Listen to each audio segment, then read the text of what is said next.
Hi hello guys, ಎಲ್ಲರಿಗೂ ನಮಸ್ತೆ. Welcome back to Nikhil talks YouTube channel. ಗುರು, Bigg Boss Kannada season 11th week elimination ಎಲ್ಲ ಆಯ್ತು ಗುರು. ನಿನ್ನೆ ರಾತ್ರಿನೇ ನಾನು ಕಮ್ಯುನಿಟಿ ಪೋಸ್ಟ್ ಅಲ್ಲಿ ಹಾಕಿದೀನಿ ಯಾರು ಎಲಿಮಿನೇಟ್ ಆದ್ಲು ಮತ್ತೆ ಯಾರು ಕ್ವಿಟ್ ಮಾಡ್ಕೊಂಡ್ರು ಶೋನ ಅಂತ.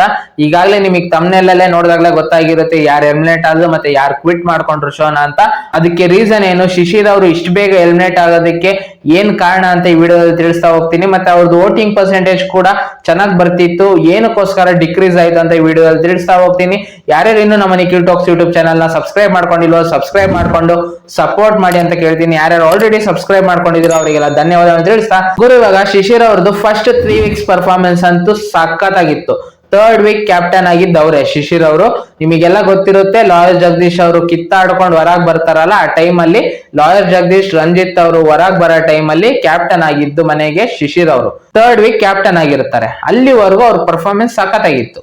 ಅದಾದ್ಮೇಲೆ ಅವ್ರ ಪರ್ಫಾರ್ಮೆನ್ಸ್ ಕೂಡ ಡೌನ್ ಆಯ್ತು. ಮತ್ತೆ ಅವರೆಲ್ಲೋ ಕಳೆದೋಗ್ತಿದ್ರು ಗುರು. ಬರೇ ಗುಂಪಲ್ಲೇ ಬರೇ ಬೇರೆಯವ್ರಿಗೆ ಸಮಾಧಾನ ಮಾಡ್ಕೊಂಡೆ ಅವ್ರ ವೈಯಕ್ತಿಕ ಆಟ ಮರೆತು ಅಂತ ನನಗನ್ಸುತ್ತೆ. ಬರೇ ಸಮಾಧಾನ ಮಾಡೋದೇ ಆಗಿತ್ತು, ಬರೇ ಬೇರೆಯವ್ರ ಬಗ್ಗೆ ಕೇರ್ ಮಾಡೋದೇ ಆಗಿತ್ತು ಅವ್ರದ್ದು. ಟಾಸ್ಕ್ ಅಲ್ಲೂ ಸರಿಯಾಗಿ ಪರ್ಫಾರ್ಮೆನ್ಸ್ ಮಾಡ್ತಿರ್ಲಿಲ್ಲ, ಒಂದೊಂದಲ್ಲಿ ಬರೇ ಉಸ್ತುವಾರಿ ಮಾಡ್ತಿದ್ಲು, ಒಂದೊಂದು ಸಿಕ್ಕಿರೋ ಟಾಸ್ಕ್ ಅಲ್ಲೂ ಸೋಲ್ತಿದ್ಲು. ಇದೆಲ್ಲ ಅವ್ರಿಗೆ ಮ್ಯಾಟ್ರ್ ಆಯ್ತು. ಮತ್ತೆ ಆ ಗುಂಪಲ್ಲಿ ಬರೇ ಮಾತಾಡ್ಕೊಂಡು ಬರೇ ಅಲ್ಲೇ ಟೈಮ್ ವೇಸ್ಟ್ ಮಾಡ್ಬಿಟ್ರು ಗುರು. ಅವರು ವೈಯಕ್ತಿಕ ಆಟ ಅವ್ರು ಆಡ್ಲಿಲ್ಲ ನನ್ ಪ್ರಕಾರ.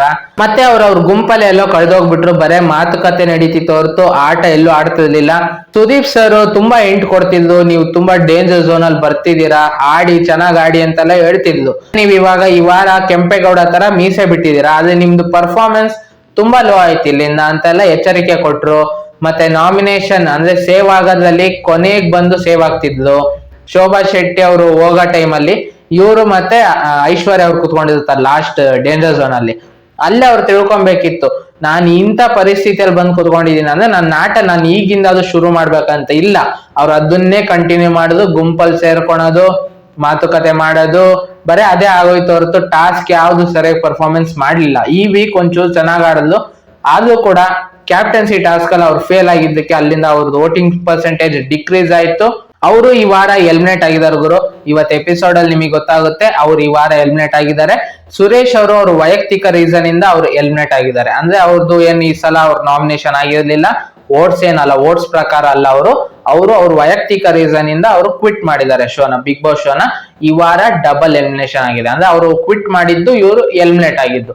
ಇಬ್ರು ಈ ವಾರ ಬಿಗ್ ಬಾಸ್ ಮನೆಯಿಂದ ಹೊರಗೆ ಹೋಗಿದ್ದಾರೆ, ಸುರೇಶ್ ಅವರು ಮತ್ತೆ ಶಿಶಿರ್ ಅವರು ಸುಮ್ನೆ ಅವ್ರ ಆಟ ಆಡ್ಕೊಂಡು ಹೋಗಿದ್ರೆ ನಡೀತಿತ್ತು ಗುರು. ಪಕ್ಕ ಬಂದಿರೋರು ಟಾಪ್ 5. ಮತ್ತೆ ಎಲ್ಲರೂ ಅವ್ರನ್ನ ಯಾವ ರೀತಿ ಹೋಲಿಕೆ ಮಾಡ್ತಿದ್ರು ಅಂದ್ರೆ, ಸೀಸನ್ 10 ವಿನ್ನರ್ ಕಾರ್ತಿಕ್ ಇವರು ಒಂದೇ ತರ, ಈ ಸಲ ವಿನ್ ಆಗೋದು ಶಿಶಿರ್ ಅವರೇ ಅಂತೆಲ್ಲ ಫ್ಯಾನ್ ಬೇಸ್ ಬಿಲ್ಡ್ ಆಗಿತ್ತು ಅವ್ರಿಗೆ ಸ್ಟಾರ್ಟಿಂಗ್ ವೀಕ್ಸ್ ಅಲ್ಲಿ.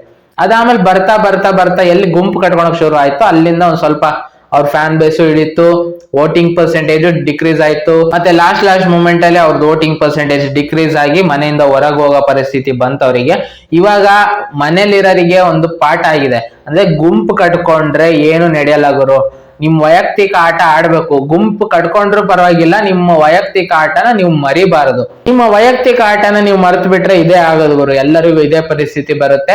ಲಾಸ್ಟ್ ವೀಕ್ ನೀವು ನೋಡಿರ್ತೀರ TRP ಟಾಸ್ಕ್ ಅಲ್ಲಿ, ಅವಾಗ ಅವರು ಆ ಗುಂಪಲ್ಲಿರೋರ್ನ ಒಂದಿಷ್ಟು ಜನನ ಮೇಲಿಡ್ತಾರೆ TRP ಅಲ್ಲಿ, ಅವ್ರನ್ನ ಅವರು ಕೆಳಗಿಡ್ಕೊಂತಾರೆ. ಚೈತ್ರ ಅವ್ರನ್ನು ಮೇಲಿಡ್ತಾರೆ, ಮೋಕ್ಷಿತ ಅವ್ರನ್ನು ಮೇಲಿಡ್ತಾರೆ, ಇವ್ರನ್ನ ಅವ್ರು ಕೆಳಗಿಡ್ಕೊಂತಾರೆ. ಅಂದ್ರೆ ನಿಮ್ದೇನು ಇಲ್ವಾ ಕೊಡುಗೆ ಮನೆಗೆ? ಜನಕ್ಕೆ ಎಂಟರ್ಟೈನ್ಮೆಂಟ್ ಮಾಡ್ಬೇಕಲ್ಲ ಬಿಗ್ ಬಾಸ್ ಅಲ್ಲಿ. ನೀವು TRP ಅಲ್ಲಿ 4th ಪ್ಲೇಸ್ ಏನೋ ಇಟ್ಕೊಂತೀರಾ, ನೀವು ಬೇರೆಯವರಿಗೆಲ್ಲ ಮೇಲ್ ಕೊಡ್ತೀರಾ. ಅಂದ್ರೆ ನೀವು ಯಾರಿಗೋಸ್ಕರ ಆಡಕ್ ಬಂದಿದ್ದೀರಾ ಇಲ್ಲಿ? ಬೇರೆಯವ್ರನ್ನ ಬರೇ ಸಮಾಧಾನ ಮಾಡೋದು, ಅವ್ರನ್ನ ಮೇಲಕ್ಕೆ ಎತ್ತದು ಅಂತ ವಿಷಯನೇ ನಡೀತು ಹೊರತು ಇವ್ರು ಮೇಲೆ ಸ್ಥಾನದಲ್ಲಿ ಇಟ್ಕೊಳ್ಳುವಾಗ್ಲೂ ಇವ್ರು ಇಟ್ಕೊಳ್ಲಿಲ್ಲ. ಅವ್ರ ಕೈಯಲ್ಲೇ ಇವ್ರ ಫೋಟೋನ ಇವ್ರು TRP ಅಲ್ಲಿ 4th ಪ್ಲೇಸ್ ಇಡ್ತಿದ್ದಾರೆ.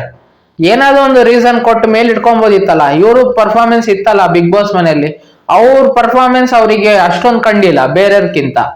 ಬರೇ ಅವ್ರನ್ನ ಸಮಾಧಾನ ಮಾಡ್ಕೊಳೋದು. ಚೈತ್ರ ಎಷ್ಟೊಂದು ಮೋಸ ಮಾಡಿದ್ಲು ಶಿಶಿರ್ ಅವರಿಗೆ, ಅವ್ರು ಉಳ್ಕೊಂಡಿದ್ದಾರೆ ಇವಾಗ ಬಿಗ್ ಬಾಸ್ ಮನೆಯಲ್ಲಿ. ಮನೆ ಹೋಗಿದ್ದೆ ಯಾರು? ನಿಯತ್ತಾಗಿ ಆಡಿದ ಶಿಶಿರು. ಏನಕ್ಕೆ? ಅವರೇ ಮಾಡ್ಕೊಂಡಿದ್ ತಪ್ಪಿಂದ. ಇದೆಲ್ಲ ಬುದ್ಧಿ ಕಲಿಬೇಕು ಬೇರೆಯವರೆಲ್ಲ. ಇವಾಗ ಹಂಗಂತ ನೀವ್ ಹೇಳ್ತೀರಾ ಅಂದ್ರೆ ಬೇರೆಯವ್ರು ಯಾರು ಗುಂಪು ಕಟ್ಕೊಂಡಿಲ್ವಾ? ಎಲ್ಲರೂ ಕಟ್ಕೊಂಡಿದ್ದಾರೆ. ಅವ್ರಿಗೆ ಅದು ಒಂದಲ್ಲ ಒಂದಿನ ಗೊತ್ತಾಗುತ್ತೆ, ನಾವ್ ಈ ತರ ಗುಂಪು ಕಟ್ಕೊಂಡಿದ್ರಿಂದಾನೇ ನಾವು ಬೇಗ ಮನೆಯಿಂದ ಹೊರಗೆ ಬಂದ್ರೆ ಅಂತ. ಅವಾಗ ಗೊತ್ತಾಗುತ್ತೆ ಅವ್ರಿಗೆ ನಮ್ ವೈಯಕ್ತಿಕ ಆಟ ನಾವ್ ಆಡಿದ್ರೆ ಪಕ್ಕ ಗೆದ್ದಿರ್ತಿದ್ವಿ ಅಂತ. ಇವಾಗ ಬಿಗ್ ಬಾಸ್ ಮನೆಯಲ್ಲಿ ಏನು ಇರಲ್ಲ, ಅವ್ರ ಕೈಯಲ್ಲಿ ಒಂದು ಫೋನ್ ಇರಲ್ಲ, ಟೈಮ್ ಪಾಸ್ ಮಾಡಕ್ ಆಗಲ್ಲ, ಟಾಸ್ಕ್ ಇಲ್ದೇ ಇರೋ ಟೈಮಲ್ಲಿ. ಅವಾಗ ಒಂದು ಗುಂಪು ಕ್ರಿಯೇಟ್ ಆಗುತ್ತೆ, ಕಂಫರ್ಟ್ ಝೋನ್ ಅಂತ. ಕಂಫರ್ಟ್ ಝೋನ್ ಅಲ್ಲಿ ಇರ್ಬೇಕು, ಅದೆಲ್ಲ ಮಾಡ್ಬೇಕು ಕರೆಕ್ಟ್. ಹಂಗಂತ ನಿಮ್ಮ ಆಟನೇ ಮರೆಯಕ್ ಆಗಲ್ಲ. ಈ ತರ ಮರೆದ್ರೆ ಇದು ಹಾಗೆ ಆಗುತ್ತೆ ಗುರು, ಈ ತರ ಮರೆದ್ರೆ ಇದು ಹಾಗೆ ಆಗುತ್ತೆ, ಎಲ್ಲರಿಗೂ ಹಾಗೆ ಆಗುತ್ತೆ. ನಾವ್ ಇದನ್ನ ಎಕ್ಸ್ಪೆಕ್ಟೇ ಮಾಡಿರ್ಲಿಲ್ಲ. ಶಿಶಿರವರು ಒಳ್ಳೆ ಆಟ ಆಡ್ತಾರೆ, ಟಾಪ್ 5 ಅಲ್ಲಿ ಬರ್ತಾರೆ ಅಂತ ಅನ್ಕೊಂಡಿದ್ದೆ. ಇಲ್ಲ, ಅವ್ರ ಆಟ ಅವ್ರು ಸರಿಯಾಗಿ ಆಡ್ಲಿಲ್ಲ, ಬಿಗ್ ಬಾಸ್ ಮನೆಯಿಂದ ಹೊರಗೆ ಬಂದಿದ್ದಾರೆ. ಇವಾಗ ಬಿಗ್ ಬಾಸ್ ಮನೆಯಲ್ಲಿ ಇರೋರಿಗೆ ಎಷ್ಟೊಂದ್ ಜನ ಗೊತ್ತಾಗಿರುತ್ತೆ, ಈ ತರ ಎಲ್ಲ ಗುಂಪು ಕಟ್ಕೊಂಡಿದ್ದು ಮೈ ಮರೆತು ಬಿಟ್ರೆ ಮುಗೀತು, ನಾವು ಎಲಿಮಿನೇಟ್ ಆಗ್ಬಿಡ್ತೀವಿ ಅಂತ. ಇವಾಗ್ಲಾದ್ರೂ ಎಚ್ಚೆತ್ಕೊಂಡ್ ಬೇರೆಯವರೆಲ್ಲ ಅವ್ರವ್ರ ಆಟ ಅವ್ರು ಆಡದೆ ಪಕ್ಕ ಫೈನಲ್ಸಿಗೆ ಬರ್ತಾರೆ. ಗುಂಪಲ್ಲೇ ಕಳ್ದೋಗ್ಬಿಟ್ರೆ ಈ ತರ ಬೇಗ ಮನೆಗೆ ಹೋಗ್ಬೇಕಾಗತ್ತೆ ಅಷ್ಟೇ. ಅವ್ರವ್ರು ಮಾಡ್ಕೊಳೋ ಮಿಸ್ಟೇಕ್ ಇಂದ ಅವರೇ ಅನುಭವಿಸ್ಬೇಕಾಗತ್ತೆ. ಏನೇನೋ ಆಸೆ ಇಟ್ಕೊಂಡ್ ಬಂದಿರ್ತಾರೆ ಬಿಗ್ ಬಾಸ್ ವಿನ್ ಆಗ್ಬೇಕು ಅಂತ. ಇಲ್ಲಿ ಬಂದು ನಿಮ್ಮ ಸ್ಪರ್ಧಿಗೆ ನೀವು ಸೋಲ್ತಿದ್ದೀರಾ ಗುರು. ನೀವು ಬಿಗ್ ಬಾಸ್ ಮನೆ ಹೊರಗೆ ನಿಮಗೆ ಸಪೋರ್ಟ್ ಮಾಡೋರು ತುಂಬಾ ಜನ ಇದ್ದಾರೆ, ಅವ್ರಿಗೋಸ್ಕರ ಆಡ್ರಿ ಅಂದ್ರೆ ಇಲ್ಲ, ನಿಮ್ ಪಕ್ಕದಲ್ಲಿರೋರಿಗೋಸ್ಕರ ಆಡ್ತಿದ್ದೀರಾ ನೀವು. ಅವ್ರ ಸ್ನೇಹ ಎಲ್ಲಿ ಕಳ್ಕೊಂಡ್ಬಿಡ್ತೀನೋ ಅಂತ ಆಡ್ತಿದ್ದೀರಾ. ಅದಕ್ಕೋಸ್ಕರ ನಿಮ್ ವೈಯಕ್ತಿಕ ಆಟ ನೀವು ಮರೀತಿದ್ದೀರಾ. ಈ ತರ ಎಲ್ಲ ಮಾಡ್ತಾ ಹೋದ್ರೆ ಎಲ್ಲರೂ ಈ ತರ ಬೇಗ ಮನೆಗೆ ಬರ್ಬೇಕಾಗುತ್ತೆ. ಯಾರ್ಯಾರು ವೈಯಕ್ತಿಕ ಆಟ ಆಡ್ತಾರೋ ಅವ್ರು ಕಪ್ ಗೆಲ್ಕೊಂಡು ಹೋಗ್ತಾರ ಅಷ್ಟೇ. ನೋಡೋಣ ನೆಕ್ಸ್ಟ್ ವೀಕ್ ಇಂದ ಅದು ಯಾವ್ಯಾವ ರೀತಿ ಆಡ್ತಾರೆ. ಬೇರೆಯವರೆಲ್ಲ ಇದನ್ನೆಲ್ಲ ತಲೆಯಲ್ಲಿ ಇಡ್ಕೊಂಡು ಈ ತರ ಎಲ್ಲ ನಾವು ಗುಂಪು ಕಟ್ಕೊಂಬಾರದು ಅಂತ ಆಡ್ತಾರೋ, ಇಲ್ಲ ಮತ್ತೆ ಗುಂಪು ಕಟ್ಕೊಂಡೆ ಆಡಕ್ ಹೋಗ್ತಾರೋ. ಸುದೀಪ್ ಸರ್ ಎಷ್ಟು ಪ್ರತಿ ವಾರ ಬಂದು ಅದೇ ಕ್ಲಾಸ್ ತಗೊಂಡ್ರು ಕೂಡ ಇವ್ರಿಗೆ ಬುದ್ಧಿ ಬರ್ತಿಲ್ಲ ಇಲ್ಲಿವರೆಗೂ. 11 ವೀಕ್ಸ್ ಆಯ್ತು, ಇನ್ನೂ ಬುದ್ಧಿ ಬಂದಿಲ್ಲ ಅವರಿಗೆ. ಯಾವಾಗ ಬುದ್ಧಿ ಬರುತ್ತೋ, ಯಾವಾಗ ಚೇಂಜ್ ಮಾಡ್ತಾರೋ ಅವ್ರ ಆಟನ, ನೋಡೋಣ. ಈ ವಿಡಿಯೋ ಇಷ್ಟ ಆಗಿದ್ದಾರೆ ಲೈಕ್ ಮಾಡಿ, ಶೇರ್ ಮಾಡಿ, ಮತ್ತೆ ಸಬ್ಸ್ಕ್ರೈಬ್ ಮಾಡ್ಕೊಳೋದನ್ನ ಮರಿಬೇಡಿ. ನಮ್ಮ ಚಾನಲ್ನ ಸಬ್ಸ್ಕ್ರೈಬ್ ಮಾಡ್ಕೊಂಡು ಸಪೋರ್ಟ್ ಮಾಡಿ ಅಂತ ಕೇಳ್ತಾ ಈ ವಿಡಿಯೋ ಇಲ್ಲಿ ಮುಗಿಸ್ತೀನಿ. ಮತ್ತೆ ಇನ್ನೊಂದು ವಿಡಿಯೋ ಒಂದಿಗೆ ಬರ್ತೀನಿ ಗುರು.